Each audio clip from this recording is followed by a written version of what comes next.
Hello there and welcome back to my channel, in which I'm going to be taking you through the process of how I made the completely iconic creature from the Black Lagoon, which is a character I've wanted to make for so long, so it's really nice to be able to get the time to do that.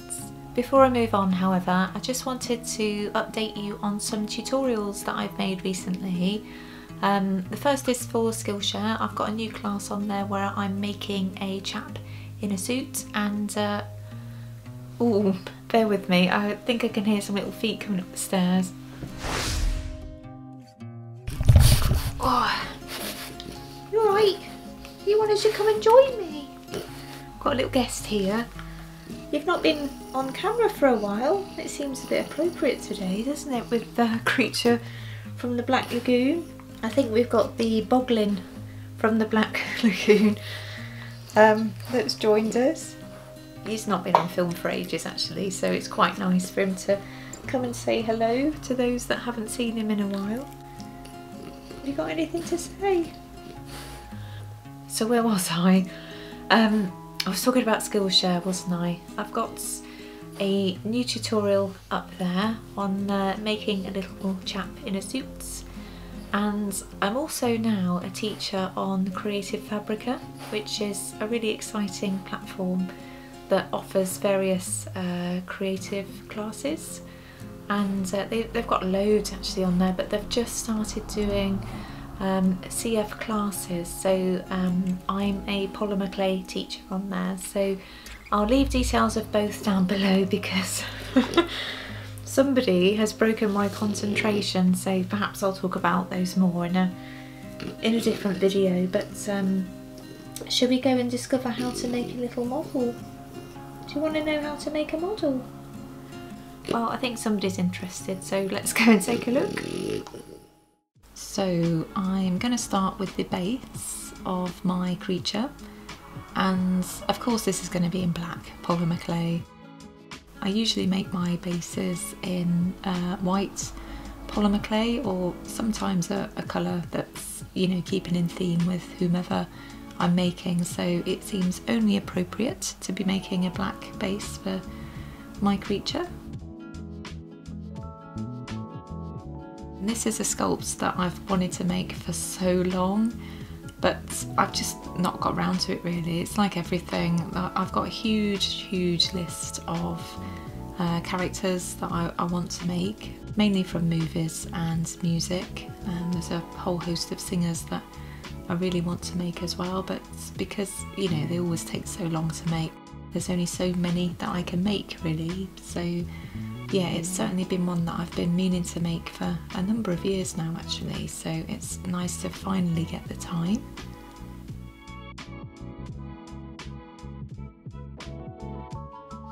So now his feet are done, I'm going to move on to making his legs. And because they'll be hidden essentially under a host of scales, I'm just using some old clay for the base of his legs.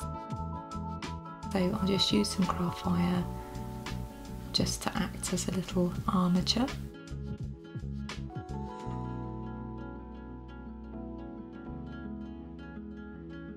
Like so, so that's looking good. And some liquid Fimo, as it always helps to secure polymer clay together. So I've been researching some facts about the creature from the Black Lagoon, and interestingly, I think anyway, the design of the creature was kind of loosely based on the Academy Awards or the Oscars. So they invested some work into the original character design, but it was felt that it was basically too kind of feminine in its aesthetic really. It was very eel-like, so they kind of went back to the drawing boards and came up with the now iconic costume for the gill man, or the creature. Because I need to create some texture on my little creature, I'm going to use one of these texture sheets by Mandarin Duck, which was part of a haul that was kindly gifted to me. So It's the first time that I'll be using these, and I don't know if you can see the design. I'll just take it out of its packet so hopefully you can see them a little better on the paper here. So I think I might go for maybe the top one. And these are so interesting because they're so sticky, which isn't something I'm used to actually, because texture sheets that I've used before are, you know, just essentially normal sheets of plastic. So with these particular ones you need to use a powder, like a talcum powder. I've used baking powder actually because it was the only powder that I could find. So that was really interesting. I really enjoy learning about tools that, you know, I haven't used before, so I had no idea about these kinds of texture sheets. But I think these scales will work well. The creature itself hasn't actually got scales, but you know, I think it will work well on the clay Disarray version. So I'm just going to continue with working on his feet here.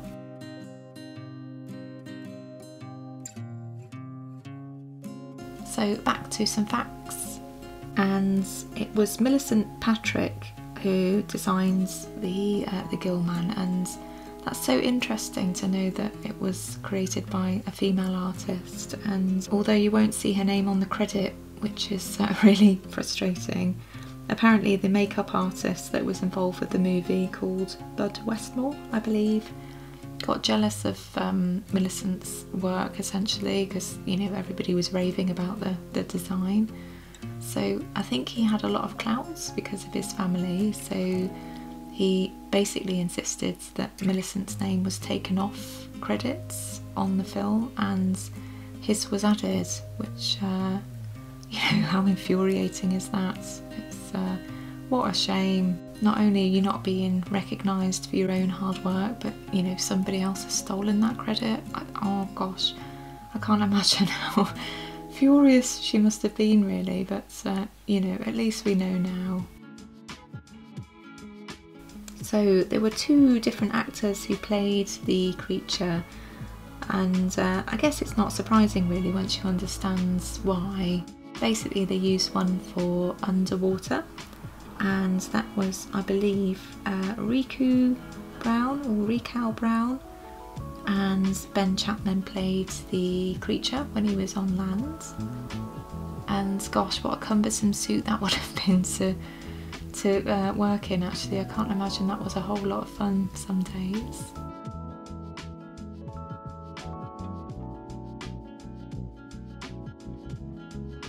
I thought for some reason this whole model wouldn't take that long to do, but it took 3 full days in the end, really, because there's so much detail. I think for some reason I thought because I'd be using similar elements for the piece, it'd just be a case of, you know, building one after the other, and it'd be pretty simple a process, but crikey, was I wrong?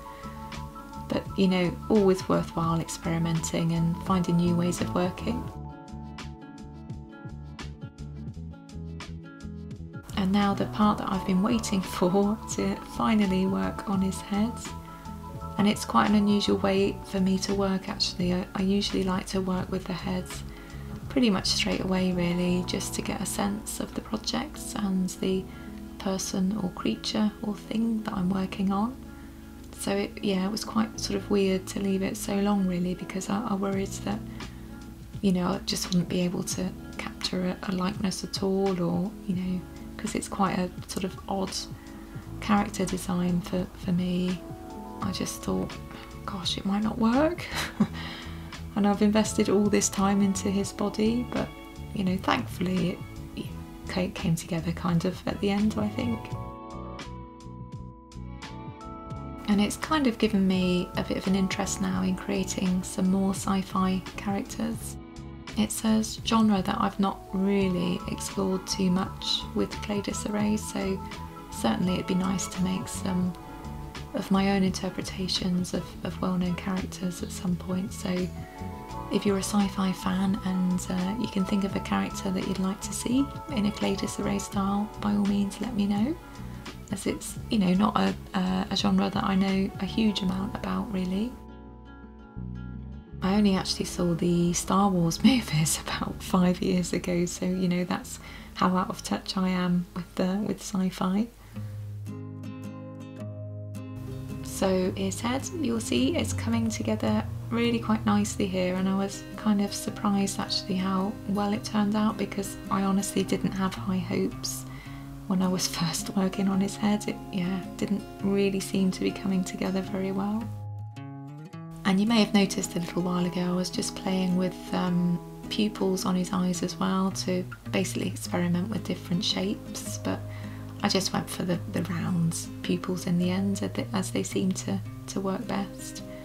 I just always try and ensure that my work's got sort of a cartoon vibe going on, and I always want them to look like clay Disarray models as well. You know, that's the most important remits for me.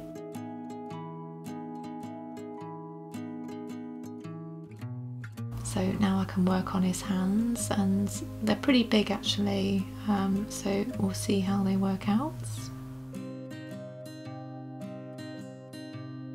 And the last fact that I have today for Creature from the Black Lagoon is Guillermo del Toro was a huge fan of the film, and in particular the character design of Gilman, or the creature from the Black Lagoon.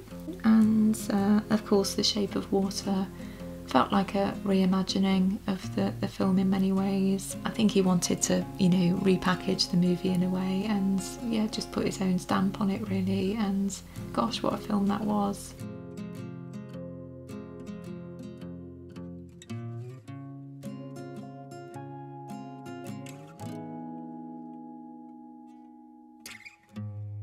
So I'm just going to finish up here by adding some scales to the back. I won't add too many because I don't want to run the risk of them breaking off, but here he is all ready to be baked. And here he is all done, and I have to say I'm super pleased with this one, considering I didn't have a whole lot of hope for him. So it just goes to show it's always worth pushing yourself creatively. What do you think? Do you like him? Was that too much information for a little dog brain to handle? Do you like him? Well, I think somebody seemed a little nonplussed about the whole situation, but thanks ever so much for watching, and yeah, I'll see you next time. Bye!